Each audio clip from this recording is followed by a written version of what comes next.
I didn't really know either why Yeah. I felt like I was being quiet, reserved. Yeah. Of course, I was comparing myself to you again. I'm thinking you're mad at me this whole entire time. How come I can't get up and dance or sing in front of these people I've never met? And why do I feel like unsettled or anxious or insecure around these people? But Karen can feel so confident and secure in herself and safe. Hi everyone, I'm so excited because today I have my very best friend Karen Rangel on the podcast. Yeah. We have been friends for 4 years now, and we have gone through many highs and lows throughout our friendship. We've lived through some really hard challenges and conflicts, and today we're going to be sharing with you how we've gotten through very difficult times together and came out of that stronger as friends. That's Karen right. is 11 years older than me. She's 35 years old. Yeah, wait. Time out. I'm 35 years hot. Okay, let's start clean here. Yeah, so Nice. I met Karen actually when I was at work. I'm a personal assistant. I was improving some flyers in our office on the computer, and Karen was there talking to one of my coworkers about her business that she was running at the time for kids. She had converted this giant school bus into a mobile gym, and she would go to schools and host birthday parties for children and help improve their physical, mental, emotional well-being. And when she was in the office and I met her for the first time, I knew right away that she was going to be my best friend. I was so drawn to her energy, her positivity, her radiance, her enthusiasm for life, and her super inspiring vision to make a difference for our youth. And I talked to her right away, and we really hit it off because we both loved making videos on YouTube like I did when I was a kid. And I think we're both very ambitious people. We're passionate. And I knew like there was something nice, and I felt like a really good energy between us. And Yeah, and Karen at the time was living in the Bay Area, San Francisco. I was living in Las Vegas, and I was a junior in college. I think I was about 19 years old when I met you. And at the time, So you were now I'm 24. You were 19, so it was when I was at that office, it took me back when I was at that age too. So when I saw you, I was like, it's like the little me when I was your age. Yeah, it probably felt like a little sister since you have 5 siblings. Exactly, And you're one I'm of the the second oldest. So yes, I was like, I'll bring on another sister. This one, a blonde one. Yeah. With blue eyes. So I, at the time, was very much living in my comfort zone, going to school. I didn't have a dream or a vision or a purpose for what I wanted to do with my life yet. I had no idea that I was going to start Co-Elevate with Shana. I was definitely more insecure back then. I was younger, obviously, and there was a lot more for me to learn about myself at that time, though I was always pretty mature. And I really lacked the courage to take risks and pursue like a passion of my own. And you were quite the opposite. You were clearly doing something that you loved, and you weren't just talking the talk, you were walking the walk. So I saw you, and I pretty much put you on a really high pedestal. And I thought to myself, I want to be like this woman. And that's why I wanted to be your best friend. So even though we lived in different areas, you and I actually kept in contact quite a bit after we initially met each other, because I saw your business and I told you, I want to support you. I want to help improve your flyers, edit your website. I'm great at social media. Like, I believed in you, and I truly wanted to just give from the bottom of my heart. And I saw that you could teach me a thing or two about knowing my worth and communicating what I want and what I stand for and following my own dream. And so we very quickly took on this role with one another where we became each other's teachers. And you became sort of like a parent or a coach to me because you are 11 years older than me. And I became sort of like a tutor or a teacher for you in regard to technology and communication with your business and writing. So we really just had this very specific dynamic with one another. Absolutely. Like, there were so many things about you that I knew and I seen in you that I struggled with. And it was that supportive, like you said, teaching dynamic. So yeah, it was very... Yeah. We just very quickly, I started working with her on her business, like all the time. We would talk pretty much every day. A lot of it was work related, but what was amazing is that in the process, we actually cultivated a very deep, close bond with one another. I related to you on many levels, and there were things that you shared with me about your early 20s that I was going through. And so I felt like I really had somebody to confide in, but someone much older than me that could guide me and support me as I was growing. And I think that you really honestly became like a parent to me, and you gave me that wisdom and direction that I sort of wished my parents would have given me. So I feel like I became kind of like a kid and you became the mom. And with you having 5 siblings and being the second oldest, like I think so it was automatic. very easy for you to take on that role. Yeah, it was automatic to do that. But also, I just saw things, for instance, when I was your age, like, oh, if I had someone who was older than me and taught me the ways, like, I would have got there a lot quicker because they've already done it. So I don't want to go through all of those challenges because they've been there. They already went through those challenges. I want to get there quicker. Yeah. So I thought perhaps I could be that for you, and you would be excited because that's what I wanted when I was your age. Yeah, you know? And I was. Initially, I was so happy to have your guidance, and I truly did need it when I met you. I was way more lost than I feel now. And as time went on, and you and I would talk very often and got very close with one another as friends and as sort of like business partners, that's when we started noticing a lot of conflict because we were spending so much time together. But it wasn't apparent to us until we actually moved in together. Ooh. So after I finished college, I came to San Diego, and it was at the same time that Karen had just lost her business due to COVID and these air emissions policies in California. Yeah. And she had a sister living in San Diego, and it just so happened that we both decided to move here at the same time. And because we were working together on Karen's business, Fit Wheels at the time, we just felt that it made logical sense to move in together so that we could just easily be able to work side by side. Right. So we moved to San Diego in this tiny little apartment that we're filming in right now. And because we were spending every single day together and working together, what happened is our friendship actually kind of dissolved and became more about what we were teaching one another. And it caused a lot of conflict between us because what at first seemed to be very mutually beneficial ended up being somewhat damaging at different times. And what I mean by that is, what happened for me is I started seeing you interact on a day-to-day basis with other people just out in the world. I saw you pursuing your dream, taking action, being courageous, connecting with total strangers. And I looked at you and thought, wow, like, I could never be like her. Of course I want to be, but I don't have it in me. Like, I thought that I didn't have what it took. Funny. So I became envious of you. And what being envious means is wanting attributes or possessions that someone else has.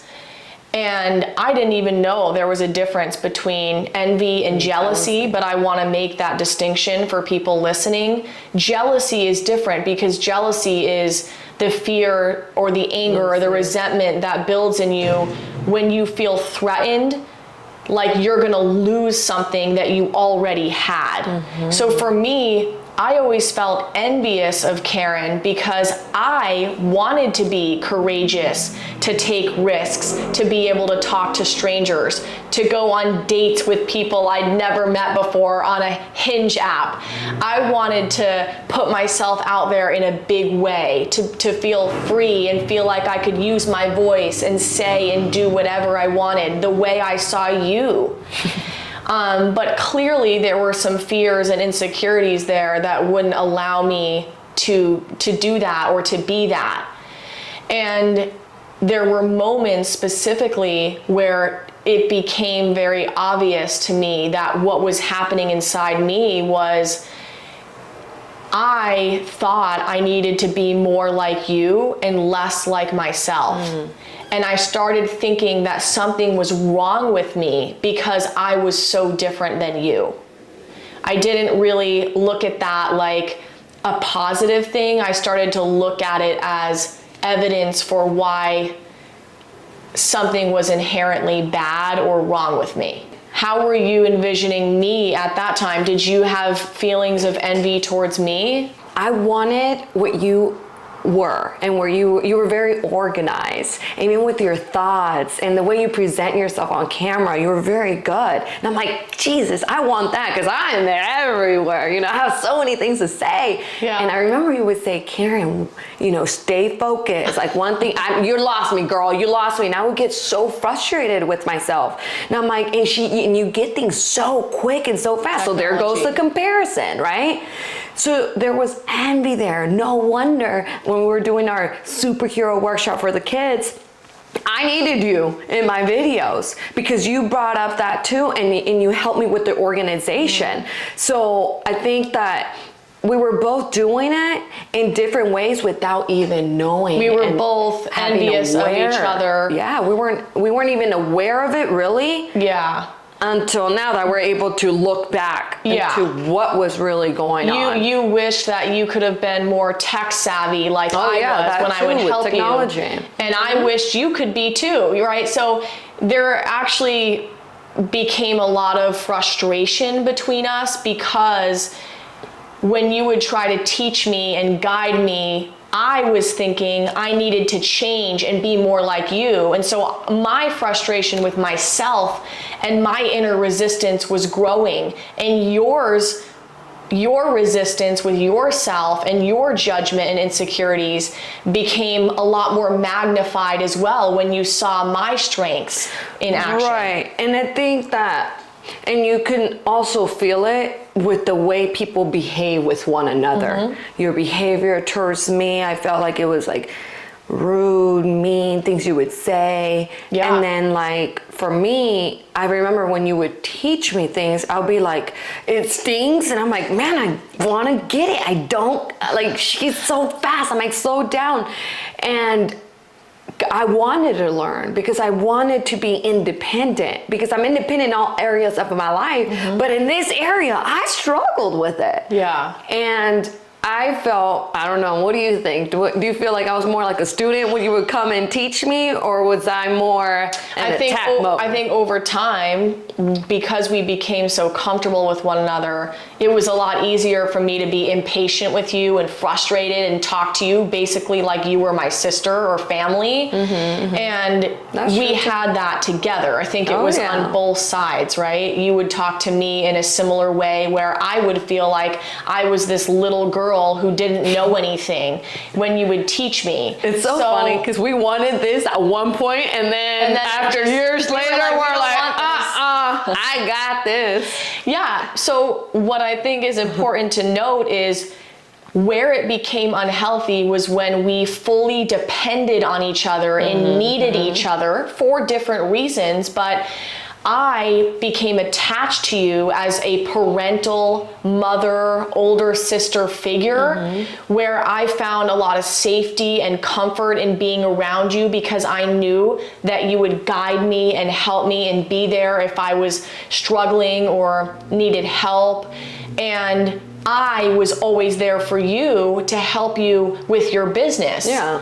So we relied on each other A lot, yeah. to the extreme where obviously it affected our personal friendship. No boundaries. So to give a couple examples, there was one time where Karen and I were out on the boardwalk in San Diego, and this random guy, for whatever reason, came up and talked to us. And Karen, as incredibly outgoing as she is, she was able to just strike up a conversation with this guy as if she'd known him her whole life. And suddenly he invited her and me to a barbecue that night at his place.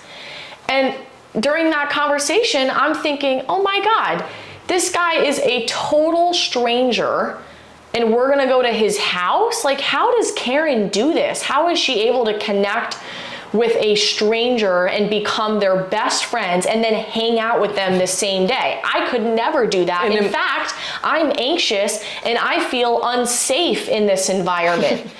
So that night, we actually went to this stranger's house, and there was a lot of other people there who we didn't know at all. And Karen got there and blended perfectly in the environment. She was dancing, talking up a storm. Playing games. I even brought my sister too with me. Yeah, playing games with them. And I literally sat at the picnic table and just watched. And Karen, what did you Looking notice? mad, looking upset, looking like she didn't want to be there. And I'm thinking in my head, man, like, in my head, I'm thinking it's easy for me to connect with people and meet people because that's kind of how you build friendships. It's you build them from not knowing who they are. And that, in my head, that's why I'm like, you never know, maybe it's a cool friend. So for me, when I was noticing you, I started noticing within myself that I was getting mad and I was getting upset because I felt that you didn't want to be there.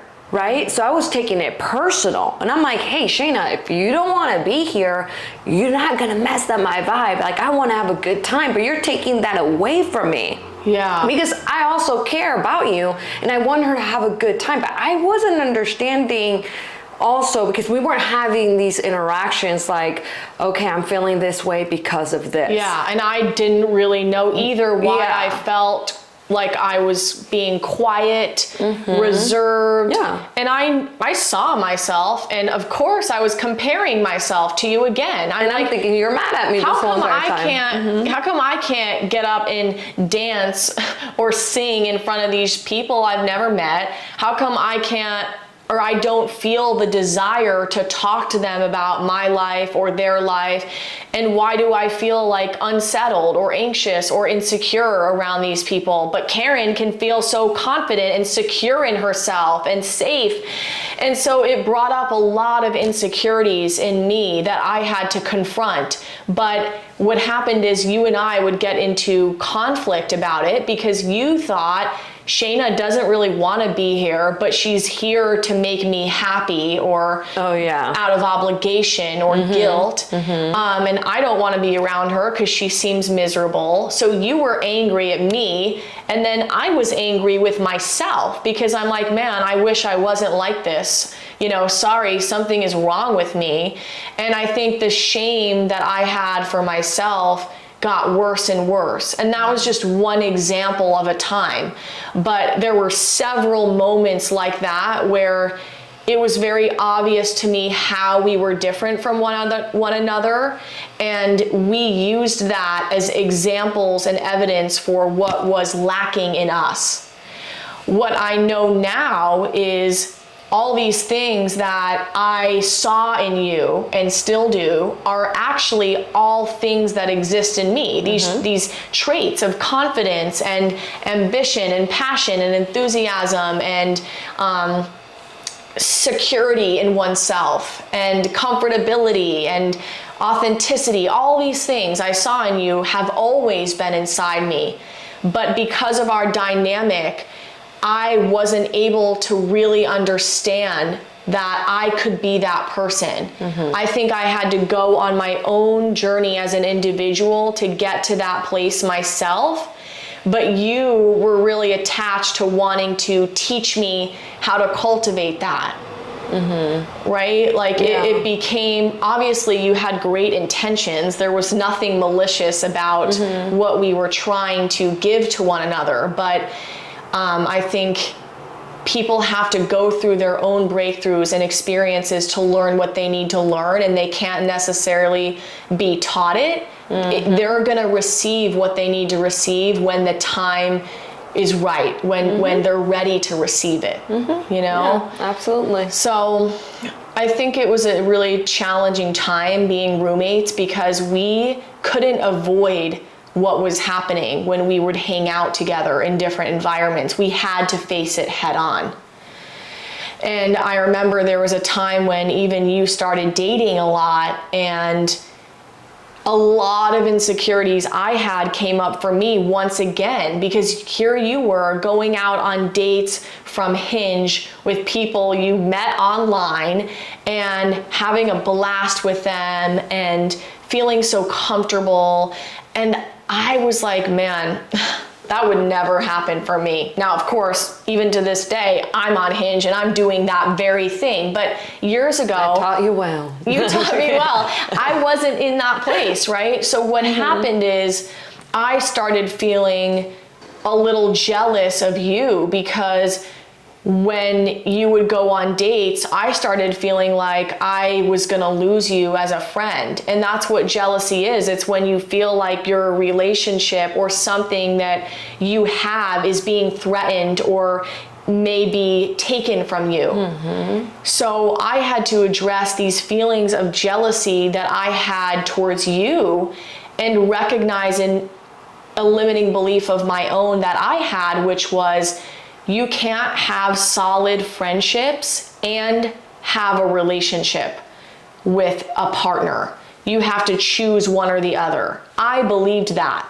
So of course I projected that on you, and I thought, here Karen goes, she's gonna date people, she's gonna be in a relationship, and she's not gonna care about me. And I think that's a very normal, typical thing that people feel when their friends get into relationships. So I want to be honest about the fact that I'm someone who's capable of being jealous. Envy, and it is true now. I think a lot of times we don't want to talk about those things, and we want to avoid those things. Like, shh.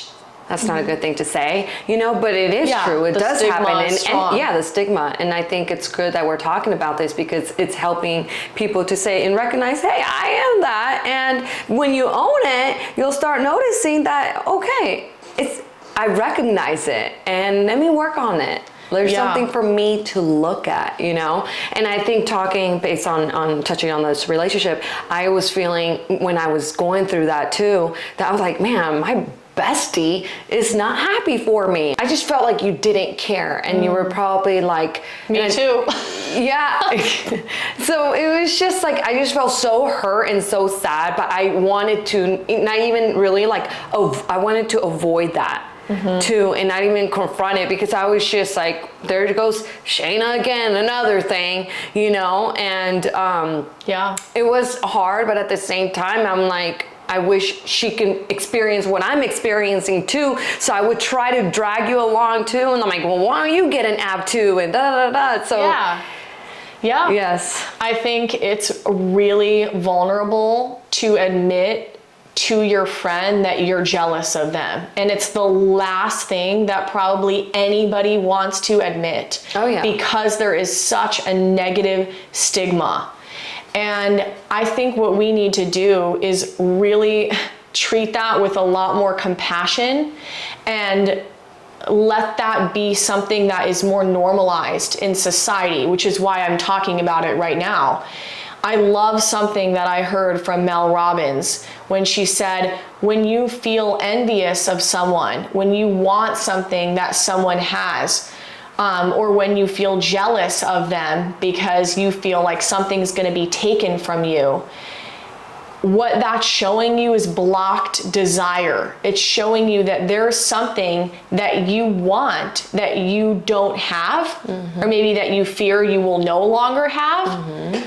And then you can go within yourself and work through what your own barriers are, your own blockages are to having that thing, right? So that's how I look at my jealousy towards you now, is I look at, Shana, you need to give yourself permission to entertain the possibility of being in a relationship and maintaining your solid friendships that you have, and understand that you can have both. Because if I believe that about myself, then I'm going to extend that belief towards you, and I'm going to realize, oh, Karen can be best friends with me still and be in her committed relationship with her boyfriend. You know? So it's important to look at jealousy as actually a useful tool that's showing you what you want, and then it's your job to figure out how you can have that and what you need to recognize in yourself to make that happen, you know? Yeah, I think what you just said, like vulnerability is key. And that is the hardest part, is like when you're opening up because you're so afraid of what this person is gonna think, you know? But when you allow that, I think that's when you just let that go and are able to express yourself, you're gonna see how powerful this is, like this relationship. And I always think like friendships is like, think about it like building a house. You have to build a solid foundation, because if you don't build a solid foundation, there's a storm that comes in and boom, house is gone, right? Same thing in a relationship. We have to build that solid foundation, because then what happens, and we all know this, it's so easy to just cut people off in our lives. When things get hard. Yeah, when that storm comes in, boom, I'm cutting her off, I'm cutting him off, I'm done. And that's because we didn't have that solid foundation in the beginning. That's why it's crucial. So if there is something right now in your relationship that you're like, hey, this is something I'm struggling with right now, maybe you making a commitment for the rest of the month to work on that in that relationship, and you'll notice that that foundation is gonna get even stronger. Yeah, I think that what we've always had from the start of our friendship was trust, vulnerability, depth, genuine, authentic connection, and of course, love for one another, deep care. And we mean so much to one another that when we have conflict, we are both so committed to working through it, because we value our friendship tremendously. And people nowadays are so quick to cut each other off, ghost each other, just avoid someone because it's easier. When you cut someone off, you don't deal with it. You're cutting yourself off from what there is for you to learn. Now, I understand there are toxic relationships, and there are times where people do need to cut people out of their lives because of boundaries. I get that. In extreme circumstances, that does make sense. But as for our situation, yes, things got really hard many times. We've gone through hell and back together. I can confidently say that. But we give more to each other as friends than is probably possible. And I think that the love we have for one another totally outshines all the challenges that we're faced with. As roommates, when we were going through these challenging times, one thing that we did so well was constantly communicate with one another. Yeah, that's key. Obviously, when we're living together, we can't avoid problems that we're going through. We have to face them head on. So one really important thing when you're addressing conflict or challenge with somebody, you first have to ask permission to even open up a conversation with them to address what's not working in the relationship. Yes, I strongly agree, because also you don't know what that person is going through in that moment. Maybe they just got in an argument with their boss or a sibling, whatever that is. Or they had a really tough day. Tough day, exactly. And then you come in and you just throw it at them or vomit up on them, and it's not gonna work. When have you solved a problem at a peak anger state? Never. So it's always good to asking that permission. Like, is this a moment that I can share? Or maybe send them a text like, hey, I have something to share. Yeah, so Karen and I were always great at doing that, where conflict would happen, and then maybe later in the day, one of us would come back around and say, hey, can I talk to you for a second? And obviously we knew what it was going to be about. And we made sure that we were both energetically in a space to hear each other out and receive what we had to share. Right, yeah. And that's very, very powerful when you're able to take a step back and you're really ready to listen. Another one's like, I think we're really good at is responsibility. Taking full responsibility of how you showed up in that moment is key in anything. I think a lot of people are very quick to point the finger, to blame, to say, well, you're not a good friend. You don't know how to communicate. You said this, you did that. And that's the worst thing. They completely forget what their responsibility is in the conflict. They forget to have humility to look at their own flaws or shortcomings or mistakes, and have the ability to express with honesty and transparency and vulnerability, here's what I did that I think I could have done better. Here's what I was struggling with that made me react to you in this way. And with us being very mature in our communication skills and having a responsible mindset, both of us had the ability to look at our own actions and ways of being and own up to that. Absolutely. Yeah, and I think another thing to look at is to really try to understand why you think the way you think and why I think the way I think, and try to really understand where we were coming from. And I think that's super powerful as well, because we're not always going to agree on things, and it's okay.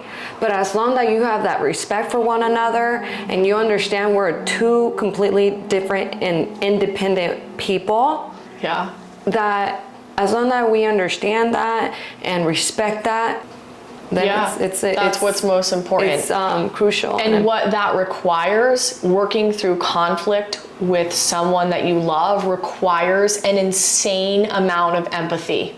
Yeah. You have to be able to put yourself in that person's shoes, whether you disagree with them or not. You have to be able to feel what that person is feeling. It doesn't really matter what the situation looked like. Yes. It matters that you can empathize with how they felt in the situation. Absolutely. You don't need to agree with their point of view, but you do need to be able to access what they feel and communicate your care and concern for how they feel, because you're their friend and you love them. And we did that really well. I can honestly say that. Now, I'm not saying that every time we got into conflict, we communicated perfectly with one another and we never blew up or spoke to each other out of anger, because I know I definitely did that at times. There was a moment when you and I were selling solar together this past year, where all of my own stress and frustrations that I had towards the process of selling solar, I let out on you, and you became like my target. And I communicated with you, poor Karen, very angrily. And it was so not okay the way I talked to you. I knew that, but I had a moment of reaction. And you knew it wasn't okay either, because you told me, I don't like when you talk to me like this. Here's how I feel. Yeah, of course. And it was hard too, because I felt that, I mean, if anybody works in solar, it's a hard job, but it's a job that you'll grow the most. And there's a lot of pressure. It's 100% commission. So yeah, you can imagine how stressed out I was 9 out of 10 times. And I was noticing that it was hard, like even if I was to celebrate my wins, I didn't even want to do that with my friend, because she was already feeling envious of me, and I didn't want her to experience that, because that's the worst feeling to feel like towards someone else. And I didn't want to do that, because I felt me doing that, it's going to make whatever experience she's feeling even worse. So at that moment, even during solar, I couldn't have, it was so hard for me to have a relationship with her. Yeah, for background, because you guys may not know, we worked on the same solar team together. So each of us were going out and setting our own appointments with homeowners, and then going into their homes and closing deals with them separately. Mm-hmm. So we had to share our results with our team constantly every day. And there would be times where I would have streaks of no results, and I would be depressed and pissed off, and I would be tired and totally emotionally depleted. And Karen would be thriving and crushing it and signing homeowners up for solar every day. And then there would be times where Karen wasn't getting any deals and I was getting deals. So we were on this very difficult roller coaster. They call it the solar coaster. And we were also trying to navigate through our very close but complicated friendship. So of course, being in that sales team environment, naturally it did cause a little bit of chaos between us. And when I was really struggling and Karen was winning, I had a really hard time being happy for her, because I was so stuck in my own frustration with my lack of results. So I was envious of her. I wanted what she had. I wanted her success. And I basically couldn't even talk to her at certain points of the job, because she was reminding me of everything that I didn't have and couldn't figure out how to have in that moment. And I was communicating with her out of anger and frustration, and it didn't work. It caused a lot of tear in our friendship. And I would say for most of the 7 months that we sold solar together, we weren't good friends. We were barely speaking. Yeah, we weren't communicating, we weren't speaking, but I knew for me, I couldn't, even as much as I missed you and I wanted to be around you, I couldn't, because I had to protect myself, protect my energy too, because I didn't want to get consumed. But I was very hurt and sad myself, because I'm like, here we are doing something that's completely different, or you're not doing anything in my business now, and what's happening? Like, so it was very hard for both of us. Again, it brought to the surface for me all my insecurities, because I felt like I had to compare myself to you again, right? So our friendship has been really wonderful despite its challenges, because it's made both of us have to look at ourselves in the mirror and to look at everything that we resist or judge about who we are, all the ways that we wish we were different or more like one another. And actually, instead of trying to change who we are and be more like one another, this journey has been more about embracing who we are authentically, and understanding that I don't need to be more like Karen, and Karen doesn't need to be more like me. We can actually honor and love each other for where we're at. And I think that's where we are today, but it's where we weren't a couple years ago, and even just in the last couple months, you know?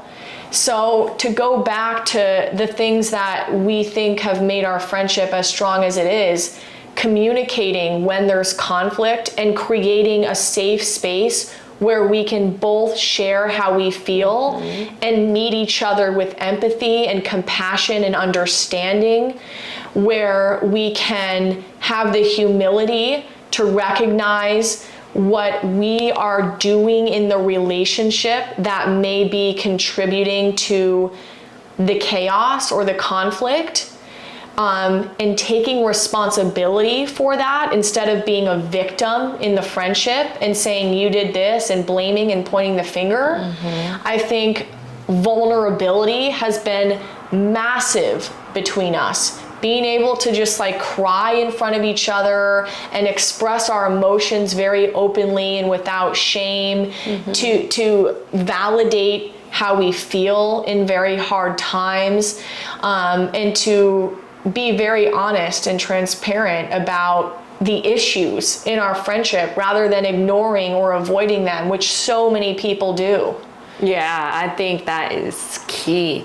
The minute that and I love that about our relationship that we do have. We actually have like a code too. It got to a point where we're like, all right, well, we need to show up as friends. We got to show up as friends. So we did this thing and we're like, okay, Karen, when I come up to you, I'm going to tell you whether if I need a coach or a friend. And that's what we started doing for each other. But the key here is, when there is something that bothers you, it could be so minimal. Say it. Talk to your friend. Let them know what is it that's bothering you, so that way it doesn't grow and grow and grow. So when you have if you have all these problems, all one on top of the other, it's going to become a big old problem. So I think it's beautiful that we are very conscious of that, and as small as it is, I bring it up to you, nip it in the butt, and we're able to go with our day and enjoy each other's moment. And I think that's extremely, extremely crucial. Yes, and the other one is forgiveness. Every time we would get into conflict and we would talk through it, even if it took hours to talk through and we were emotionally depleted, we always forgave each other. Even if it took us having to not speak to each other for a couple days and then coming back around, we've always approached our friendship with forgiveness. Yeah. Because forgiveness, what we have learned through the emotional intelligence trainings that we've done, forgiveness is not about excusing what you have done to me or what I have done to you.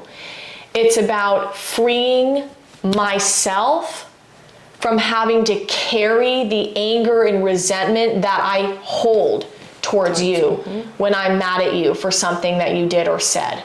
Forgiveness is for you, not the other person. Yeah. And because we know that, we understand why it's so important to constantly forgive each other. And you know, like any relationship in your life, you're not just going to have one conflict with someone, address it, and then never have a conflict again. No, I can't even count how many conflicts Karen and I have had over the last 3 or 4 years. There have been some serious, difficult times where Karen and I both thought we would never be friends again. Like, we have seriously thought it would be better off if we just cut each other out of each other's lives than it would be to work through having a friendship, a work dynamic, being roommates. You know, we're not roommates anymore, but I think that as hard as that situation was, it really taught us how to stay committed in a relationship when the times get tough. Yeah, and I think which we can take that into any relationship in our lives, whether it's with coworkers, intimate relationships, friends, parents. Yes, and like, I think tagging on what you're saying is also finding a solution whenever you are going through these challenges. Talk about it, do everything what you just said, but also find a solution how you can move forward, something that you guys can both agree on. And something I've done in my past, even in my relationship, like, we will write things down and cross things out that doesn't, like, that solution doesn't work for me. It doesn't work for you either. Okay, cool. We'll go to one that both agree, we can both agree on, so we can move forward on this. But another thing I wanted to touch on is those uncomfortable conversations that are so hard to have and we try to avoid with our friends. Think of it like this. I am coming up to you because I care about you. I care so much about you that I want to have this conversation because I don't want to ruin or hurt our relationship. And I think that when we look at each other in that way and in that conversation, it probably release that pressure of like, oh my God, what's going to happen, and that anxiety that you feel in your body when you're able to come from that place that you're coming because you actually care about what you have and you want to cultivate that. Yeah, it's about being clear what your intention is when you need to communicate and work through a conflict with someone. And to share that intention. You know, Karen, I really love you. Obviously, you're literally my best friend. And I've noticed that the way we've been talking to each other hasn't been working for either of us. And I can feel this animosity or this energy between us that it doesn't feel great for either of us. So I really want to have a conversation with you to try to figure out what's going on here and see how we can, you know, come to some sort of understanding about what we can do in the future or how we can be with one another in a different way that's actually going to support our friendship and have us grow together and become even closer. So a lot of times when people communicate in conflict is they come at it very aggressively, or they don't actually share the purpose for their communication in a way that the other person can be receptive to, in a way where the other person can say, I feel that you love me and care about me and you want to hear me out and see me through what I'm going through. So that's a really good point that you bring up is just the way you approach having the tough conversations with people matters a lot. Yeah, and I think what came up for me right now is like, well, how can I support you? If there is something that my friend is struggling with, or even in any relationship you're struggling with, and you really care about that person, and when you ask, like, how can I support you so you can feel even better or more confident, or whatever that is, if there's anything, I think that's very important as well. Yeah. How can we be there for one another and asking for support when it's there like that helping hand? Yeah, absolutely. I think that it's very normal and natural to get into fights or arguments with friends, and especially the friends that you are closest with and spend the most amount of time with. And we need to bring light to that it's actually healthy to have conflict and to learn how to work through it. And you're gonna do that through experience. You're gonna learn how to work through challenging times with the people in your life by working through it, by addressing things. And I think part of the reason why friends do not come to each other when they feel resentment or anger or jealousy is they're so afraid of how the other person is going to respond. I know that because I obviously talk to my friends about these things, and what I constantly see, the pattern is that they fear by sharing how they feel with that person is going to become defensive or attack them, or it's going to escalate the conflict even more. So it's absolutely a two-way street. Like, I wouldn't feel comfortable communicating issues I have with you if I didn't feel like you were a receptive human being who could handle hearing what I have to say. Because it's not easy to listen to somebody's, challenges that they have with you, right? It's easy to take it personally and to think something's wrong with me, or I'm not a good friend, or, many different stories or beliefs you might tell yourself that make you feel worse about who you are. But when you're in conflict with someone, it's so important to not take what they say personally as an attack on your character, but to recognize that there are naturally going to be things that don't work in all of your relationships, and it's going to be different from person to person. And it's not that you're a bad person or that something is inherently wrong with you, but it's that you may actually be totally unaware of certain things that you're doing or saying that are actually affecting or impacting the other person. And if that person does not come to you and shine a light on what's not working, then there is absolutely zero possibility that you can work through that difficulty and actually grow your relationship with that person. So you have to be receptive when people come to you with conflict if you actually want that friendship to be grow. Strong and to grow and to have that solid foundation. Yeah, absolutely. Yep, I agree. You said it very well.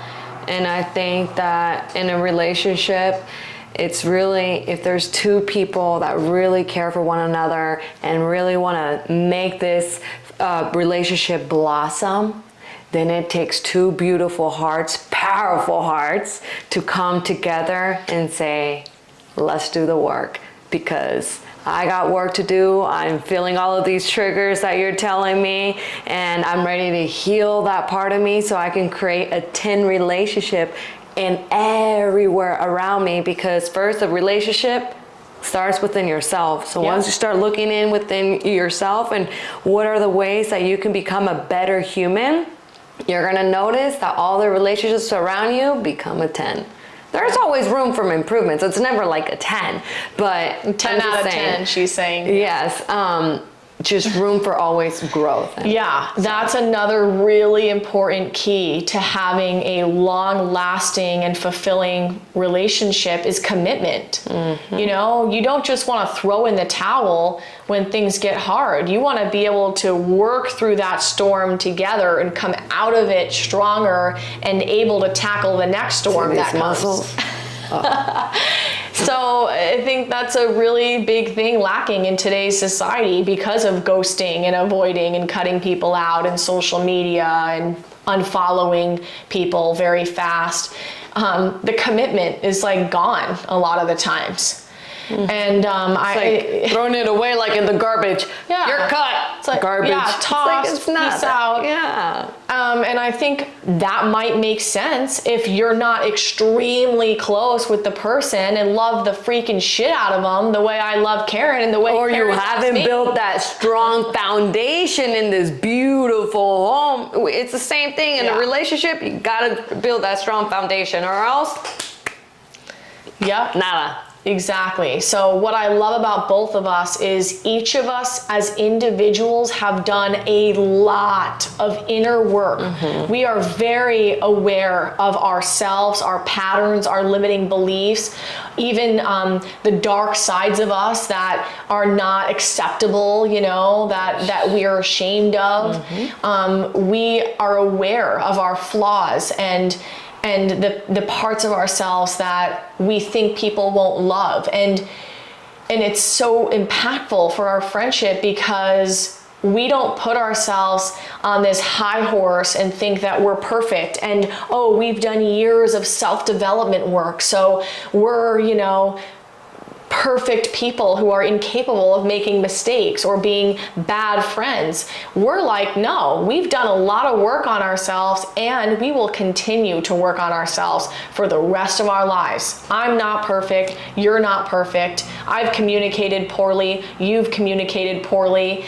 We have definitely made our own set of mistakes. And another freaking thing I love about our friendship is we have never held our past mistakes against one another. That is critical because so many times when you're in conflict with people, they'll start rehashing things from years ago, things that you've already spoken about and moved on from, and then it damages the friendship more and more because you're holding somebody to a past version of themselves.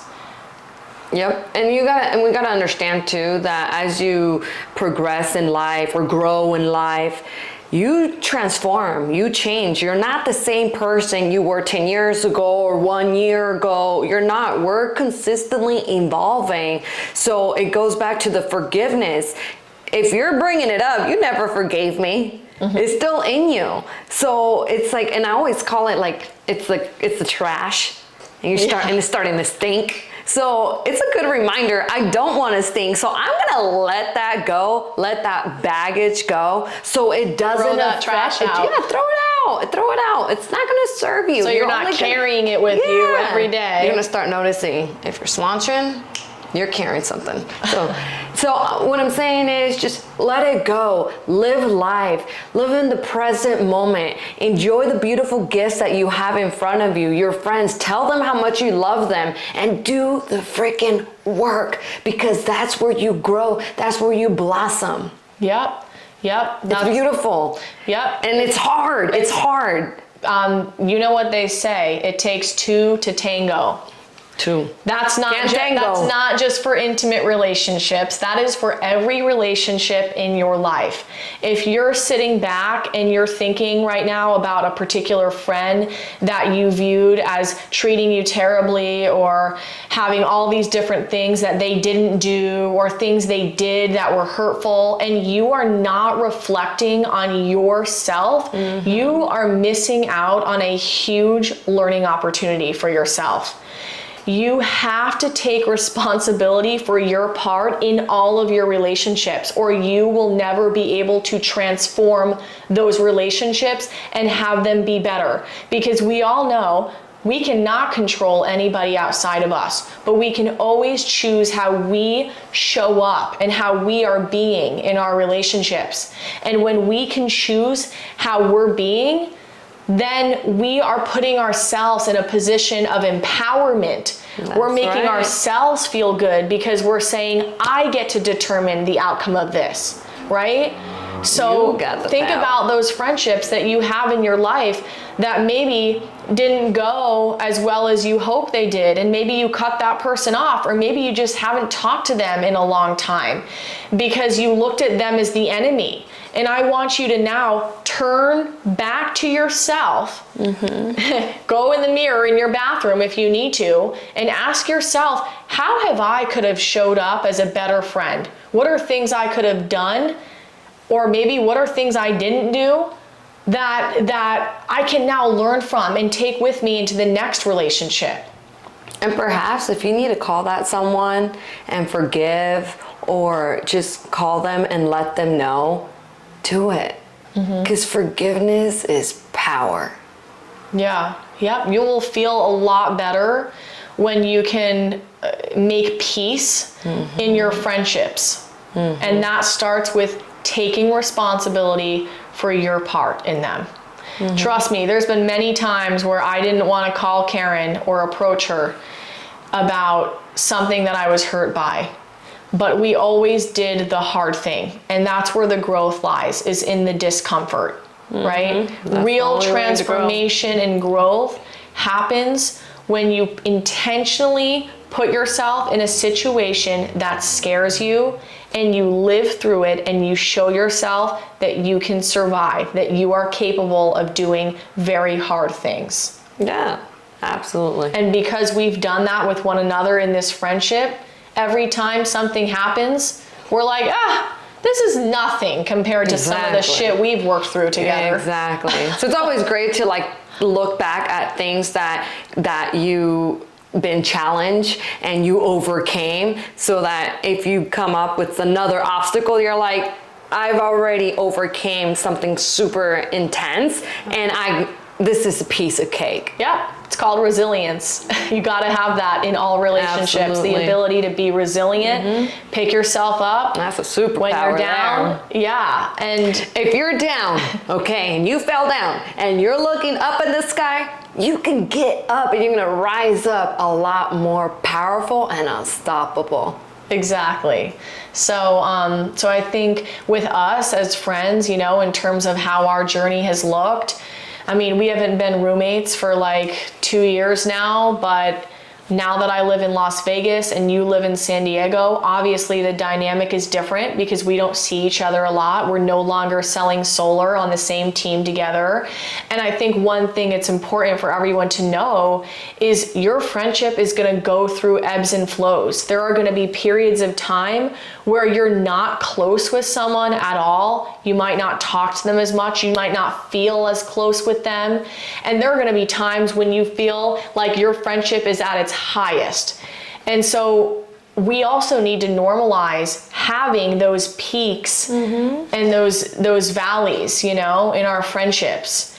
And knowing that friendship is not always going to be the best thing in the world. It's going to be very, very tough in different moments, and it's okay to grow apart for someone for a period of time and then come back together. It's okay to go through different transitions of your life. I know right now, and for the last year, Karen has been in a relationship, and I have been very focused on co-elevate with Shana. She's also been growing her business at the same time, and yes, she's in a very different place in her life than she was maybe 2 years ago when we lived together, and she wasn't in a relationship, and I'm in a very different place because now I'm following my own dream, and before I wasn't. I was kind of in the shadows of Karen's dream or of other people's dreams. And she's on Hinge, so yeah, I'm dating on Hinge now. I am a person who talks to strangers. I mean, I door knocked for 7 months. Now I'm like, yo, take a step back, be a little bit more careful. I literally preach to you, and I preach to myself to take risks on the daily. Like, I have fully become the person that I thought that I saw Karen was when I met her. And that's the most beautiful part about this, is whatever you see in your closest friends that you want to emulate, maybe even the traits about them that you're envious of, that you wish you could have, I want you to know that those traits are within you. If you spot it, you got it. If you spot it, you got it. I love that. What you need to look at is what you are stopping yourself from. And it might take a bit of time for you to get to that place. It took me a while to get here. Let me tell you, I had to go on my own journey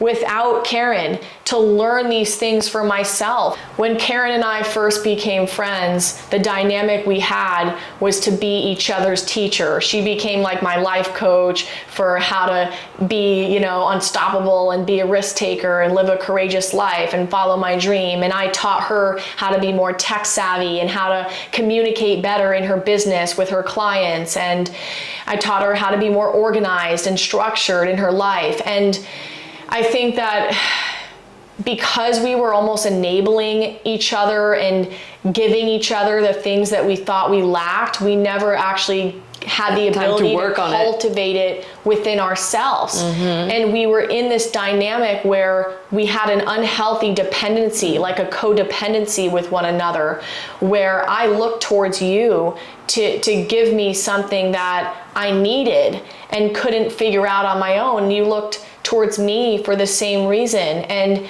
that's what caused a lot of chaos for us. But now, a couple years later, after having worked through all of that and addressing those difficult pieces of our friendship, we're in a totally different place now.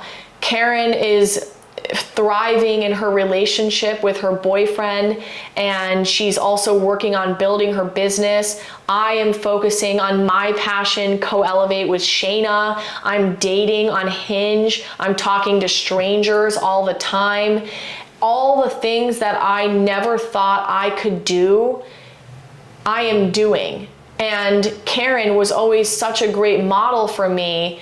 But what I didn't realize all that time is that all along, I had it in me to do those things and to be that person. And all along, Karen had it in her to run her business on her own and to be efficient and effective in the way she does things. And I think that what we have learned in these last couple years together is to embrace each other for who we are and to not try to change each other or want each other to be different and to kind of force that on one another and think that we somehow know what's best for one another, because in the process, we ended up abandoning ourselves and we ended up feeling worse about who we were and more insecure. Now we don't feel that way in our friendship. I feel like I've grown tremendously, and I know you have too. We've become, very healthy individually, and we come together as friends in a much more healthy manner as a result. What do you think? I agree with you. I think that what you said, that taking that time away and like doing our internal work and working through things, because you're very much capable of having all the things that I have, and I'm very capable of having all the things that you have. And my thing is, if you spot it, you got it, right? So I think that's extremely crucial. And then the journey that we've been going through in doing the work and looking internal will never stop. Yep. Would always, it's when you want to become a better person for yourself, but then also for the people around you and for your community, then that's the path that we take, and we've taken that responsibility to continue with this journey of growth so we can become better for everyone around us.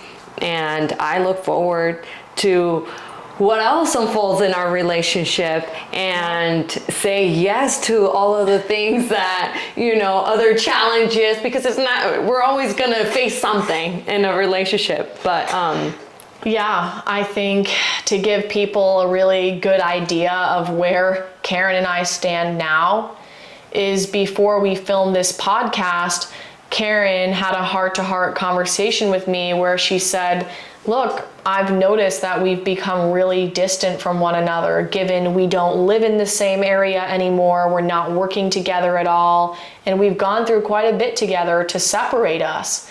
And I really want our friendship to get back to the place it was when we first met.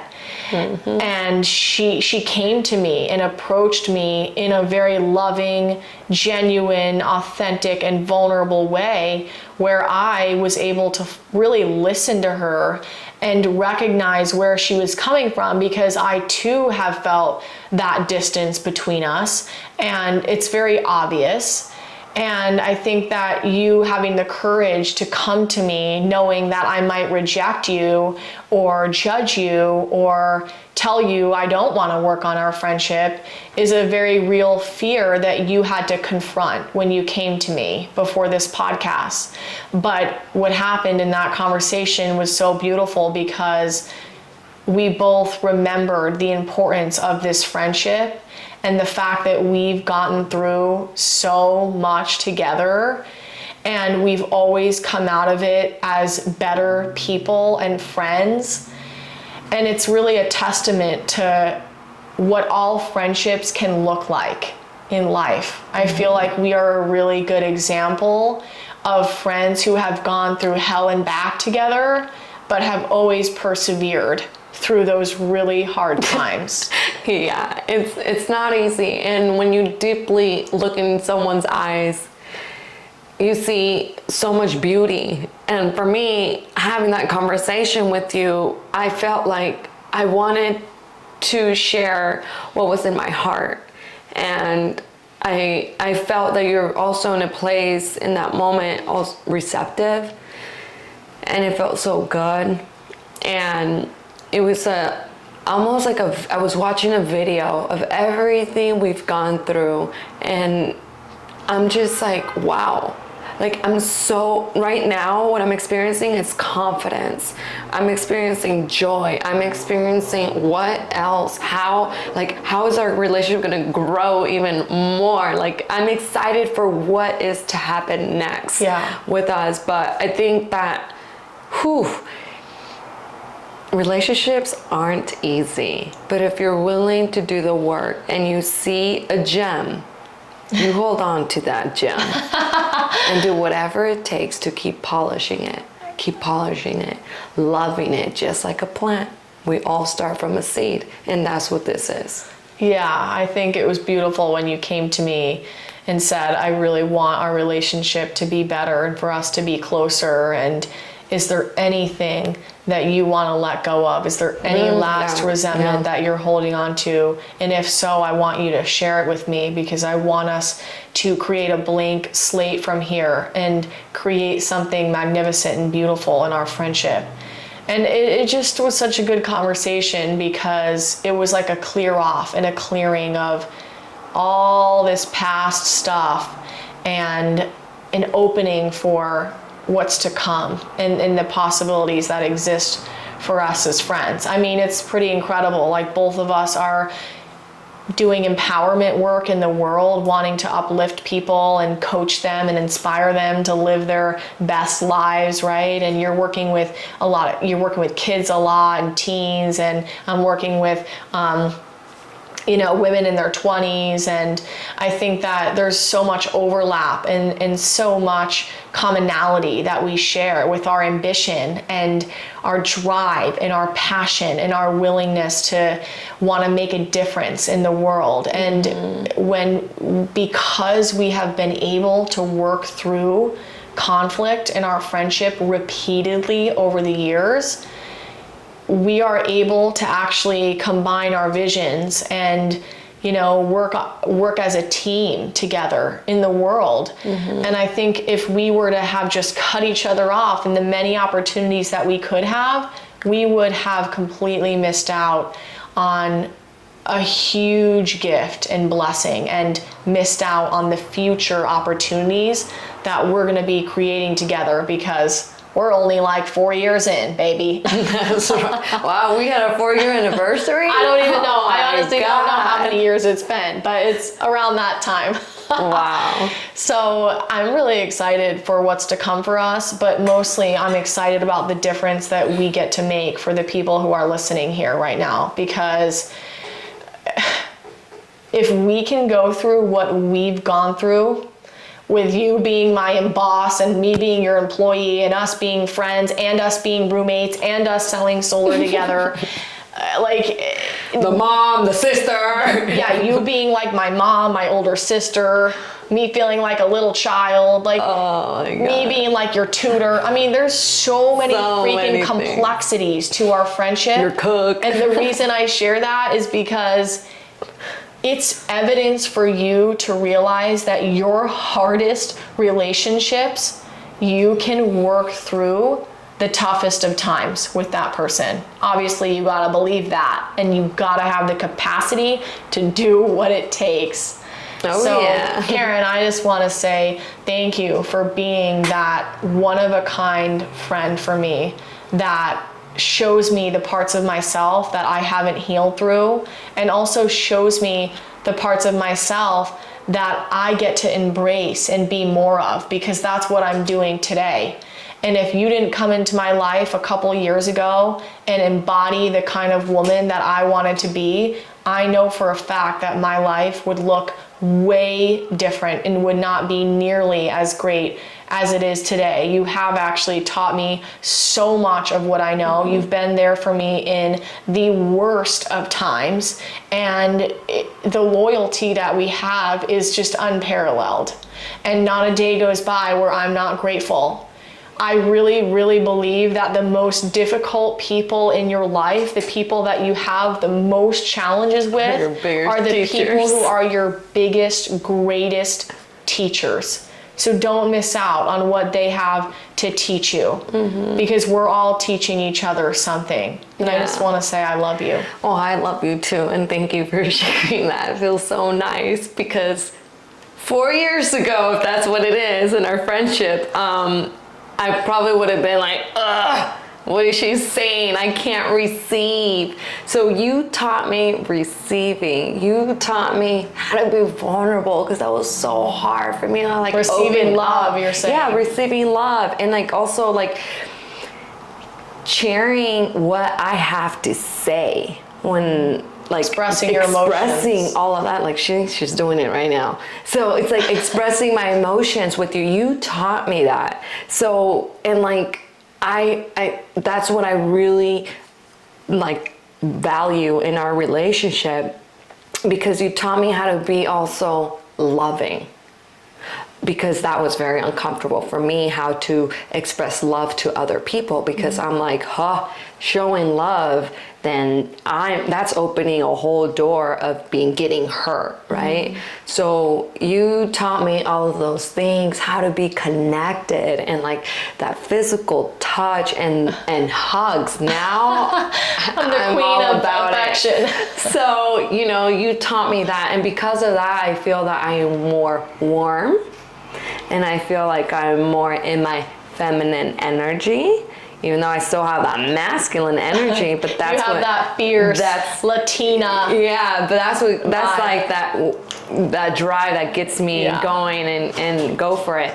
But because of that, I love you, I adore you, and let's see where everything unfolds after this podcast in our relationship. So thank you so much for the gift that you are, not only to me, but for all of your viewers.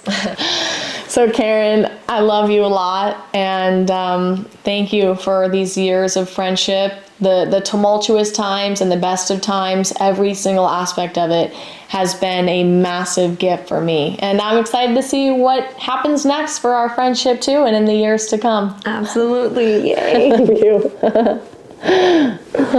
Don't we look cute together? Every 24-year-old woman needs their Latina bestie. That's right. They're 35 years hot. 35 years You gotta have a friend 11 years older than you. 11 is a very good lucky number. Hasta la vista.